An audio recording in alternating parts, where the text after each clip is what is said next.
Enfin, le sixième et dernier mode, à mixer avec celui-ci, moi la recette de cuisine idéale, c'est je diffuse et je canalise.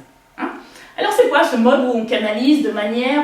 tout à l'heure on a dit que tous les autres modes canalisaient, celui-ci aussi, mais là comment est-ce qu'on va canaliser ce mode d'excitation sexuelle-là, il s'appelle le mode en vague. Il va mettre en œuvre deux choses, et ça c'est le mode complet, c'est le seul qui n'a pas de ligne de fragilité. Il va mettre en œuvre d'une part l'excitation génitale, et d'autre part le plaisir sexuel. Il va se vivre dans un corps fluide. Qui dit fluide, dit capacité de faire circuler les sensations. Qui dit aussi fluide, dit corps confortable et non pas corps bloqué. D'accord? Et c'est un mouvement qui va se faire dans la double bascule. Double bascule du bas du corps, par un bassin qui ne bascule pas, mais au contraire qui se vide de manière pénétrante. Et aussi double bascule par le haut du corps. Et aussi lâcher prise de la tête, qui va permettre lâcher prise, justement de lâcher prise. C'est très intéressant le lâcher prise de la tête. On en reparlera une autre fois. Donc finalement, il s'opère quoi? Il s'opère un lâcher prise génital, de l'excitation génitale, et il s'opère aussi un lâcher prise émotionnel, du plaisir sexuel.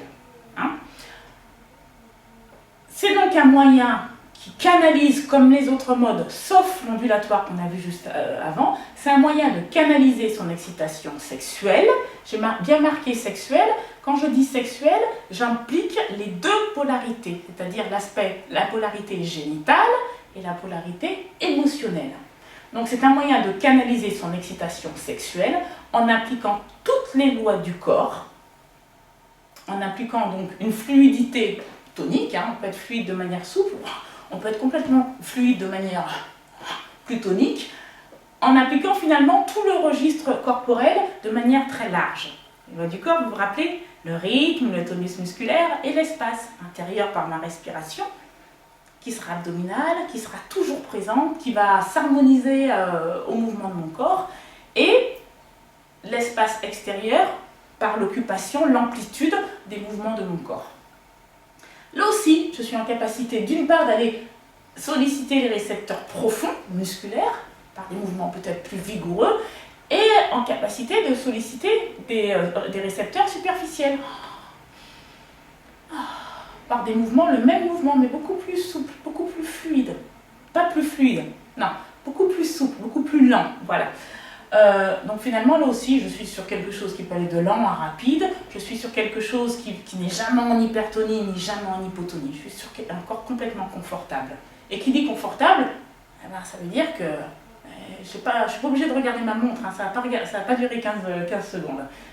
Donc le champ de la conscience, comme tout à l'heure, il est très très très vaste, parce qu'il y a des sensations qui s'opèrent en moi et je ne suis pas obligée de rester uniquement sur ce que je suis en train de vivre dans un corps inconfortable et qui va s'écrouler si jamais j'arrête. Là, pour une femme, c'est très très intéressant d'apprendre ce mode en vague, ce mode d'excitation sexuelle en vague. Parce que c'est la problématique de la plupart des femmes, justement.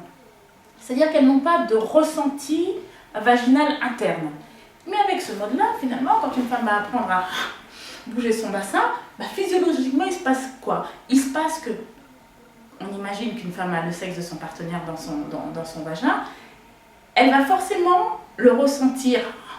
Dans le mouvement qu'elle va mettre, elle va le ressentir. Là, physiologiquement, même si on ne met pas de contraction musculaire dans ses fesses, physiologiquement, le sexe dans la paroi vaginale, il va bouger, donc elle va ressentir son sexe. Tandis qu'une femme qui ne bouge pas, qui a toujours la même posture, qui ne bouge pas, le sexe est à l'intérieur, mais elle peut ressentir, mais pas de la même manière. Le ressenti vaginal, il n'est pas là. En plus, cette femme-là qui va apprendre non seulement à basculer son bassin pour aller érotiser son archétype de réceptivité, qu'est-ce qui va se passer si elle décide de contracter son muscle du périnée? Finalement, le sexe de son partenaire, elle va le resserrer, elle va le relâcher, elle va le resserrer, elle va le relâcher, elle va le resserrer. Donc lui, il va être super content, soit, mais elle est en train de se générer des sensations génitales très très très fortes, des sensations vaginales très très très fortes. Et puis, si elle se met à passer une canalisation, à quelque chose où elle va emmener ses sensations en ondulant, par exemple, sur un mouvement très ondoyant. Et bien voilà, toutes ces sensations qui sont nées là, dans son bassin, dans son vagin, elle va les emmener dans tout son corps. Et ça, c'est intéressant, en termes de sensations, de plaisir et d'orgasme. Ok? On en était où? J'ai parlé de plein de choses. Hein. J'ai parlé du champ de la conscience et du repérage du senti interne vaginal. J'ai parlé aussi de l'érotisation, de l'archétype. Hein. Je suis là, je vais me nourrir avec ce mouvement, je vais me nourrir du sexe de mon partenaire. Donc, ça veut dire quoi? Ça veut dire qu'en place, il se met en place dans mon esprit, il se développe un désir sexuel coïtal. C'est-à-dire le besoin d'aller à la rencontre de mon partenaire et pour alimenter le côté émotionnel qui sera donné par la bascule du haut du corps et le côté génital qui sera donné par la bascule du bas du corps. Ok? Et mon imaginaire sexuel il va se développer. En toute logique, en toute congruence, mon imaginaire sexuel va se développer. Parce que je suis dans un désir, dans un agir sexuel qui est large, qui est élaboré, qui laisse de la place à cet imaginaire de se mettre en place. Et en plus, je suis sur le mouvement de la tête, là. C'est intéressant, les hypnothérapeutes, ils s'en servent beaucoup. Moi, j'aime bien rajouter à ce mouvement tête, où la tête, on la laisse partir en arrière. C'est pas du tout la même chose que je mets ma tête volontairement en arrière. Hein. C'est la tête, je la relâche complètement en arrière. Et ce qui est intéressant, moi je le fais faire souvent à mes patientes, c'est d'utiliser une petite technique d'hypnose où on ajoute un basculement, un papillonnage oculaire. Parce que finalement, le fait de basculer les yeux, et la tête qui va être penchée au moins à 30 degrés, qui va se laisser aller, on va changer d'état de conscience. C'est ça le lâcher prise. C'est changer d'un état de conscience. Ce qui est intéressant, la petite expérience à faire, c'est que j'ai une jeune patiente, qui a vécu des traumatismes difficiles au niveau de la sexualité. Elle n'arrive pas à faire ce mouvement de la tête de lâcher prise. Parce que son inconscient l'assimile à un danger. Donc finalement, elle n'y arrive pas à y aller toute seule. Elle n'arrive pas à s'autoriser à lâcher prise. Mais ce mouvement-là d'hypnose, ce mouvement-là qu'on utilise en hypnose, le mouvement oculaire plus le lâcher prise de la tête, automatiquement ça induit un état de conscience qui va basculer vers l'état de conscience modifié, vers autre chose, vers le plaisir en ce qui nous concerne, vers la capacité de lâcher prise et monter à l'orgasme. La difficulté d'aller à l'orgasme, c'est quoi? C'est que je suis dans un agir sexuel et je suis là en toute conscience. C'est-à-dire que je ne sais pas lâcher prise. Ce mouvement de la tête, il permet de lâcher prise. C'est ça qui est intéressant. C'est ce que font les enfants. Si vous voyez les petits-enfants, comment est-ce qu'ils font les petits-enfants quand ils sont heureux et qu'ils rigolent? Ils rigolent pas comme nous. La vie est belle. Ils font pas comme ça les petits-enfants. Voilà, il faut exactement ce que vous avez fait. Ils relâchent la tête derrière. Ils font tout se relâche. Mais refaites-le. Voilà, le corps, qu'est-ce qu'il fait? Le bassin vient comme ça, les épaules se rapprochent et la tête se lâche. On est sur le mouvement en vague de la double bascule. C'est un mouvement où on lâche prise, c'est un mouvement qui est complètement finalement naturel. On ne l'utilise plus, mais il est préinscrit. C'est ça, ce mouvement-là en vague. Alors, j'en étais où? Au rythme. Je vous l'ai dit, c'est un rythme qui peut varier de lent à rapide, comme je veux finalement, comme je peux. L'intensité musculaire, là aussi, elle est complètement variable. On n'est jamais en hypotonie musculaire et en hypertonie musculaire. Pourquoi? Parce que je suis sur quelque chose de fluide, qui se vit de manière fluide dans le corps. L'espace que j'occupe, là aussi, très variable en amplitude. Je peux avoir de petites amplitudes et je peux avoir des grandes amplitudes. Ma respiration, je suis sur une respiration abdominale profonde, une respiration fluide. Et elle va s'intensifier dans la montée de l'excitation sexuelle, où elle va se réduire, toujours abdominale, toujours profonde, mais elle va se réduire ou s'intensifier en fonction de ma mouvance. Si je vais vite, si je vais lentement, en fait elle s'harmonise, elle se synchronise. Est-ce que les deux partenaires peuvent être dans un rythme décalé, au niveau de l'espace, au niveau de l'intensité et au niveau du rythme? Ouais, mais c'est compliqué. Essayez, vous allez voir, c'est très compliqué. C'est comme, j'ai envie de dire, c'est comme de la musique. À un moment, il faut harmoniser les choses. Si lui... Oh si, c'est possible. Si elle le vit plutôt de manière passive, mais à tester. Conclusion, j'essaierai ce soir et je vous le dirai demain. Qu'est-ce que j'en étais où? J'ai parlé de l'intensité musculaire, j'ai parlé de la respiration, toujours profonde, toujours harmonisée au mouvement, à son mouvement.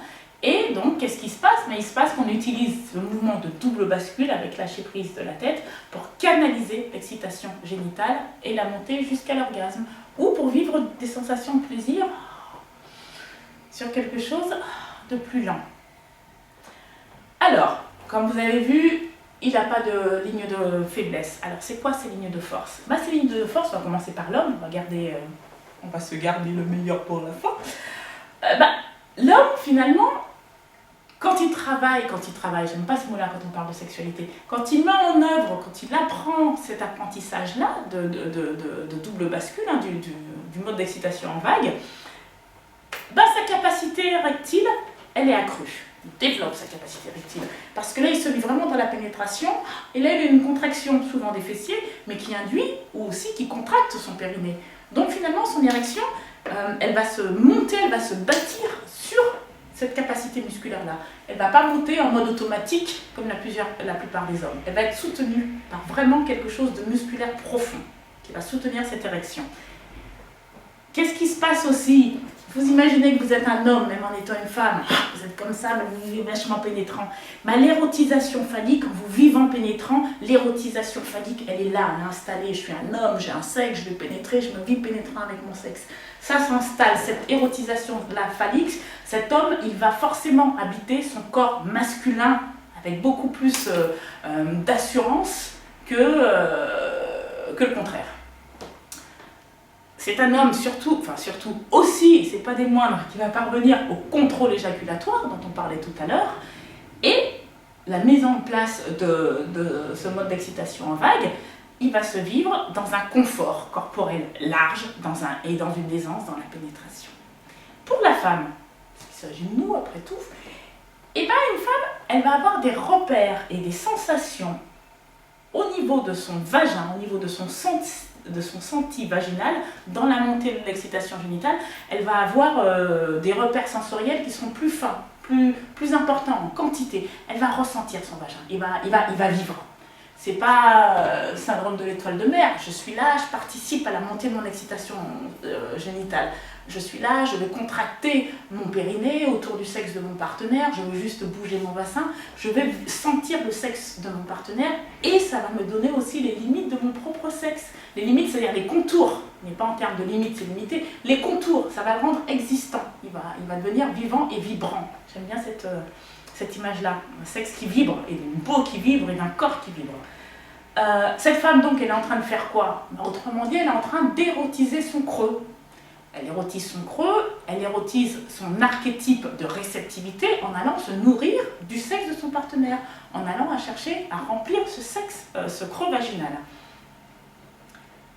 Donc forcément, quand c'est bon, on a envie d'en reprendre, elle va développer aussi son désir sexuel coïtal. Parce que là-dedans aussi, j'aurais dû l'inscrire, en développant son désir sexuel coïtal, il faut comprendre aussi que son imaginaire sexuel est aussi en train de se développer. Et ça va se vivre comment? Ça va se vivre aussi dans quelque chose de confortable et dans une aisance corporelle beaucoup plus large au niveau de la pénétration.